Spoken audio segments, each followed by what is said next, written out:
안녕하세요. 이제 막 돌진한 딸아이를 키우고 있는 30대 여성입니다. 저는 오늘 그간 제 얼굴에 침 뱉기 같아서 차마 어디에 말하지 못한 이야기를 하려고 이렇게 컴퓨터를 켰습니다. 알아보는 사람이 있을까봐 두렵기도 하고 걱정스럽기도 하지만 마지막으로 털어버린다는 심정으로 이렇게 몇 자 적어보게 되었네요.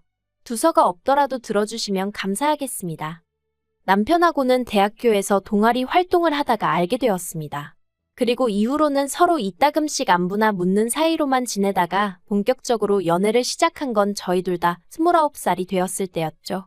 서로 알고 지낸 시간이 있다 보니 솔직히 처음엔 친구에서 애인 사이가 된다는 게 어색하기도 했지만 그래도 크게 부딪힐 일이 없어서 마음이 편한 것도 있었어요.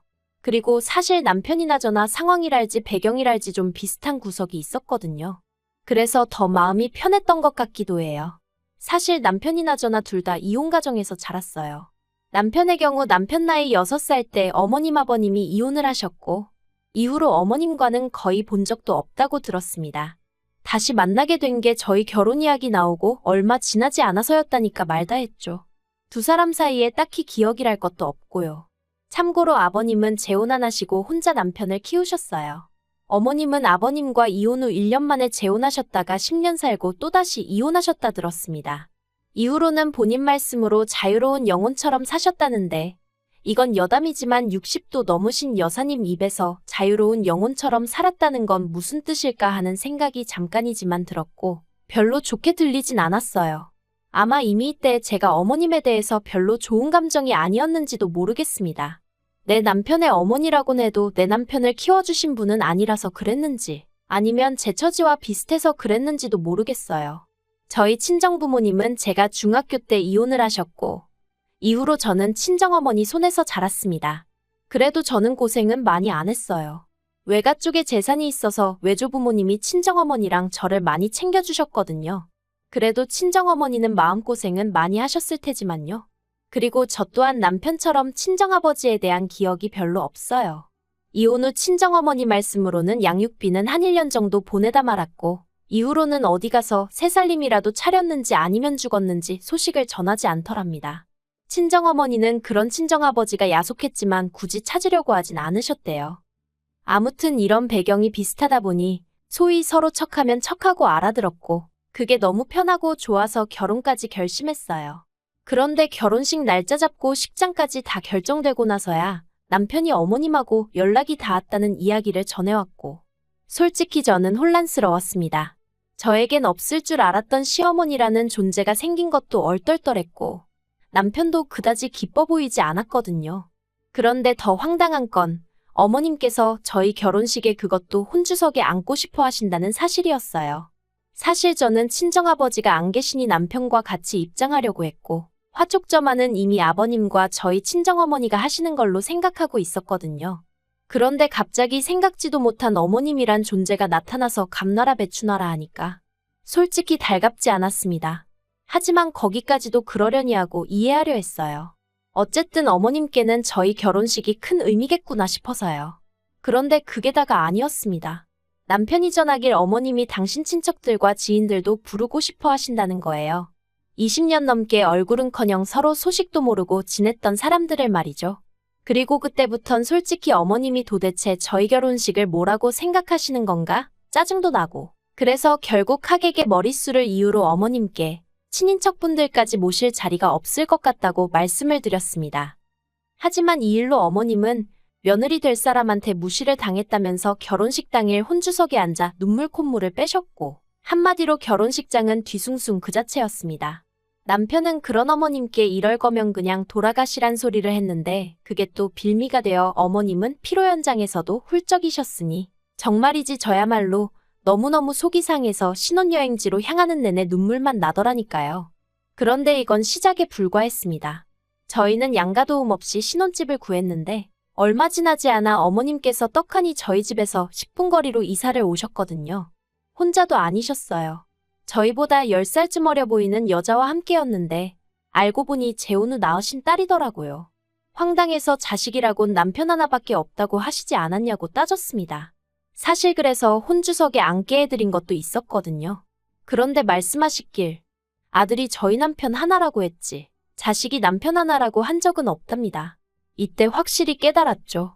말장난하길 좋아하시는 분이라고 얽히면 안 되겠다고 말이죠. 하지만 사는 곳까지 가까워지자 어머님은 수시로 저희 부부와 만나길 원하셨습니다. 걸핏하면 저녁 먹으러 오라고 연락을 해오기도 하셨고 주말에 어디 가자며 난데없이 찾아오시는 일도 빈번했으니까요. 그래서 남편에게 어떻게 좀 해보라니까 자기가 뭘 어쩌냐면서 상황을 회피해버리는데 문득 남편은 그래도 자기 친어머니니까 이렇게라도 다가오시는 게 좋은 건가 하는 생각이 들더라고요. 게다가 믿었던 아버님마저 어머님 일에 있어서만큼은 우유부단하기 짝이 없으셨습니다. 하시는 말씀이 저더러 좋은 게 좋은 거다 생각하라나요? 그리고 이렇게 두 남자가 우유부단한 태도를 취하자 어머님은 귀신같이 그걸 알아차리시곤 그때부터 걸핏하면 가족 모임을 하자며 자리를 만드셨는데 그게 너무 고역이었어요. 한편 그런 와중에 저는 임신을 했는데 병원에서 말이 조산기가 있다고 했습니다. 그래서 병원 생활도 많이 했고 나중에는 얼마나 주사를 많이 맞았는지 팔에서 멍이 가실 날이 없었죠. 그런데 그런 와중에도 어머님은 그 가족 모임을 하지 못해 안달이셨고 그런 모임에 제가 응하지 못할 때면 남들은 잘만 낳는 애를 가지고 저런다며 자기도 둘이나 낳았지만 저처럼 유난스러운 사람은 본 적이 없다고 혀를 차셨어요. 지금 생각해보면 이런 일들이 하나씩 쌓이고 쌓였다 보니 제가 이렇게 더 화가 난 것 같기도 한데 아무튼 그렇게 제가 애를 낳고 나니까 이후로는 저희 애를 어디다 자랑을 못해서 안달이셨습니다. 아이 낳고 100일도 되지 않은 저에게 이모님한테 안부 전화 좀 드리라며 이모님이 저희 애를 보고 싶어 한다고 언제 갈 거냐고 하루가 멀다 하고 사람을 들들 볶지를 않나. 난데없이 삼촌이란 분과 영상통화를 하게 만드시질 않나. 그럴 때마다 너무 짜증이 났고 아무리 남편을 낳아주신 분이라지만 그렇다고 이렇게 나한테 함부로 하셔도 되는 건가 싶은 게 하지만 남편이란 작자는 중재는커녕 어려운 일도 아니지 않냐. 우리 애한테도 예뻐해 주시는 친척분들이 많이 생기면 좋은 거 아니냐 하며 저에게 무조건적인 이해만을 바랬으니 솔직히 저도 점점 더 예민해지고 어머님 말 한마디 한마디에 날이 서는 게 느껴지더라고요. 게다가 갑자기 생긴 신우라고 해야 되나요? 어쨌든 남편하고 피가 반은 섞였으니 어머님이 재혼해서 낳으셨다는 그 딸. 어머님은 제가 그 딸에게 살갑게 대해주지 않는다며 그렇게 서운함을 호소하셨어요. 사람 정이 그리운 애라면서 제가 언니처럼 좀 챙겨주면 얼마나 좋겠냐고. 왜 이렇게 선을 긋냐 하시면서 나중에 저희 부부한테 무슨 일이라도 생기면 저희 애각이 될 건 당신 딸 그러니까 고모뿐이 없는 거라면서 저더러 신경 좀 쓰라는 말씀을 몇 번이나 하셨죠. 뿐만 아니라 저희 집에만 오시면 제 옷이나 가방을 마음대로 들춰보시곤 이런 건 젊은 아가씨가 하는 거 아니냐며 뭐라도 하나 가져가실 궁리만 하시는 게 눈에 보였는데 그럴 때마다 아무리 어머님이라지만 음흉하다고 해야 할지 아무튼 가뜩이나 싫었는데 더더 싫어지더라니까요. 그러다 결정적으로 어머님하고 정리를 못했다간 내 결혼 생활이 파탄나겠구나 싶었던 일이 벌어진 건 올해 초였습니다. 어머님 생신이 다가오고 있었고요. 그런데 저희 어머님이 실제 생신하고 호적 생신하고 다르다고 하셨거든요. 할아버님이 호적 신고를 늦게 하셨다나요. 그래서 실제로는 2살 더 많으시고 그러니 환갑도 지나간 상황이었는데 다짜고짜 당신 환갑 때는 제대로 뭐 축하도 못 받고 지나갔다면서 법적으로 환갑인 올해 제대로 축하를 받고 싶다 하시더라고요. 그리고 이때만 하더라도 제가 어머님을 싫어하긴 했어도 환갑은 좀 특별한 날이니까 어디 좋은데 모시고 가서 식사라도 하고 바람이라도 쐬고 오자고 할까 하고 생각만 하고 있었어요. 그런데 어머님이 먼저 하시는 말씀이 당신 친구분들은 환갑 때 자식들이 여행 보내주더라면서 당신도 유럽 여행을 다녀오고 싶으시다 하셨습니다. 그리고는 당신이 다 알아보면 된다고 그냥 현찰로 1,000만 원만 보내라 하셨는데 황당하더라고요. 그래서 제가 남편에게 우리 그럴 돈 없는 거 알지 않냐고 어머님한테 잘 말씀드리라고 했죠. 그런데 이틀 뒤 주말이었는데 아침부터 어머님이 저희 집에 연락도 없이 오셨습니다. 애가 간신히 잠들었는데 어머님이 하도 현관문을 시끄럽게 두들기셔서 애는 잠에서 깨서 울어대고 너무너무 짜증이 났어요. 그래도 짜증을 억누르고 현관을 열었는데 어머님이 다짜고짜 저한테 삿대질을 하시면서 저더러 시애미를 무시해도 정도가 있는 거라며 저더러 시집 올 때 해온 게 뭐가 있냐입니다. 예단 하나 제대로 해왔냐고요. 예단이나마나 양가도움 일체 안 받고 한 결혼이었어요. 저라고 뭐 예물 하나 받은 거 없습니다. 그래도 저는 아버님 양복 한 벌은 맞춰드렸지만 전 정말 가락지 하나 받은 게 없어요. 결혼 반지도 저희 둘이 돈 합쳐서 샀으니까 서로 사줬다면 사준 거지 받았다는 표현은 지나치죠.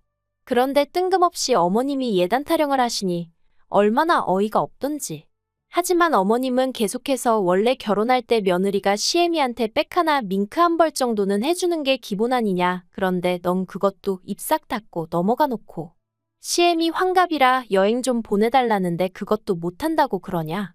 너 그럴 거면 내 아들하고 결혼해 했냐. 내 아들이 불쌍하다 하시는데 황당해서 기도 안 차더라니까요. 그런데 그 와중에 남편은 어머니 참으세요. 저희가 죄송해요. 진짜 저 사람이 미쳤나 싶었죠. 그리고 그렇게 한바탕 난리를 치고 어머님은 언제까지 돈 보내놔 한마디 남겨두신 채 당신 집으로 돌아가셨고 저는 남편한테 진짜 실망이라고 했습니다. 할 소리가 그거밖에 없었냐고 당신은 이게 말이 된다고 생각하냐고 따졌죠. 그랬더니 남편이 그간 못 받은 효도 받고 싶어 저러시는 모양이라며 자식된 도리에서 우리가 좀 이해해드리잡니다. 원래 나이 들면 애가 된다지 않냐면서. 다 늙은 어머님 이겨서 뭐 하겠냐고요.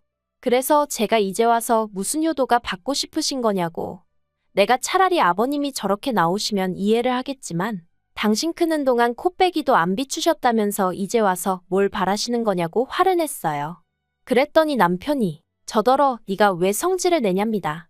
어머님이 자기를 안 키웠지 절 안 키운 거 아니지 않냐면서 화를 내도 자기가 내야지 왜 제가 내느냐고. 저더러 오바 좀 하지 말라나요. 순간 망치로 머리를 한 대 맞은 듯 했습니다. 저는 남편이 저고 제가 남편이란 마음으로 살았어요. 부부란 그런 거다 생각했으니까요. 그런데 남편이 먼저 너는 너 나는 나 하고 선을 딱 그어주니 허탈하기도 하고 허무하기도 하고. 하지만 이내 정신을 차렸습니다. 남편 뜻이 정 그렇다면 저야말로 더는 신경 쓸 필요가 없다는 뜻 아니겠어요? 그래서 남편더러 당신 말이 맞다고 당신 어머님인데 내가 왜 열불을 내느냐고. 앞으로 그러니까 당신 혼자 잘 챙겨드리라 했습니다. 나는 남이니까 손 떼겠다고요. 그런데 그리고 한 이틀 정도 지나서 남편에게 장문의 문자가 왔어요. 그때 말을 그렇게 해서 미안하다고 자기는 저랑 저희 애가 가장 소중한 애 어쩌네 하면서 말이죠. 솔직히 진짜 그 문자 받고 생각이 많아지더라고요. 진심일까 싶다가도 또 뭐 아쉬운 소리 할 게 남아서 저러나 싶기도 하고. 그래서 저도 그간 제 안에 쌓여있던 이야기를 다 해버렸어요. 어머님과 남편에게 왜 기분이 나빴는지랑 앞으로 바라는 바랑. 그랬더니 전화기 너머로 남편이 한숨을 푹 쉬더니 자기가 집에 가면 얘기하자고 하더라고요. 그런데 막상 집에 와서는 제 눈치만 살살 살피더니 기껏 한다는 말이 그래서 어머님 드리기로 한 1,000만 원은 어떻게 할지 생각해봤냐는데 진짜 욕이 절로 나오는 거예요. 그래서 1,000만 원이 아니라 당신이랑 이혼할지 말지 그 생각만 해봤다고 쏘아붙였습니다. 그리곤 이제 보니 역시나 당신 정신을 하나도 못 차린 것 같다고. 그렇게 어머님이 좋으면 어머님하고 가서 살라 했죠. 나랑 가정을 꾸렸으면 우리 가족 계획이나 건실하게 세우고 앞으로 잘 살아갈 생각을 해야지. 어머님이 앞으로 당신 앞날을 책임져 주실 것 같냐? 뭐만 하면 생사도 모르고 살던 일가 친척까지 다 튀어나오는 마당에 그거 다 수발 들으며 살 거냐? 나는 그렇게 못 산다 했어요. 그랬더니 남편이 그러지 말고 일단은 어머님 생신부터 챙겨드리고 이후에 차근차근히 이야기해보잡니다. 자기가 아는 한 어머님 그렇게 나쁜 분 아니라면서. 그리고 저더러 항상 외동딸이라 외롭다 하지 않았냐? 이제 신우도 생겼으니 좋지 않냐며 무슨 상황이든 긍정적으로 보려는 노력을 좀 해보라나요? 마치 저를 무슨 어린아이 타이르듯 달래려드는 남편을 보고 있으니 정말 너무너무 화가 나는 게 그래서 다 필요 없다고 더는 복잡한 당신 집 구석하고 얽히기 싫다 했습니다. 그리고는 결국 저희는 이혼했고요. 이혼하고 나서 한 달에 한 번 남편에게 아이를 보여주게 되었는데 언젠가 한 번 어머님이 같이 오셨습니다. 예상치 못한 상황이었지만 어쨌든 핏줄이라 보고 싶어 오셨다는데 내칠 수가 없어 보여드렸고 그러면서 이런저런 대화가 오갔는데 제가 어머님 때문에 이혼했다 했어요. 남편이 정말 입을 떡 벌리고 저를 쳐다봤고 어머님은 금시초문이셨나 봅니다. 당신 때문이라곤 상상도 못하셨던 모양이에요. 그래서 모르셨냐니까 자기가 뭘 어쨌다고 자기 탓을 하냐며 방방 뛰시대요. 그래서 그냥 그렇게만 알고 계시라 했어요. 어머님만 남편 인생에 나타나지 않으셨으면 이 사람 지금 저랑 잘 살고 있었을 거라 했죠. 그리고 어머님이 저한테 뭐라고 욕을 하신 것 같은데 별로 귀담아 듣진 않았어요. 어머님이 정말 남편에 대한 애정이 남아있으시다면 제 그 말이 계속 맴돌고 생각나겠죠? 그리고 남편이 힘들어할 때마다 당신 때문인가 하고 자책도 하게 되실 거예요, 그렇죠? 꼭 그러셨으면 좋겠어요. 어머님 때문에 졸지에 저도 이혼녀 딱지 달고 우리 애는 또 남편이나 저처럼 이혼 가정에서 자라게 되었으니 어머님만큼은 죽는 날까지 한껏 죄책감을 느끼며 사셨으면 좋겠습니다.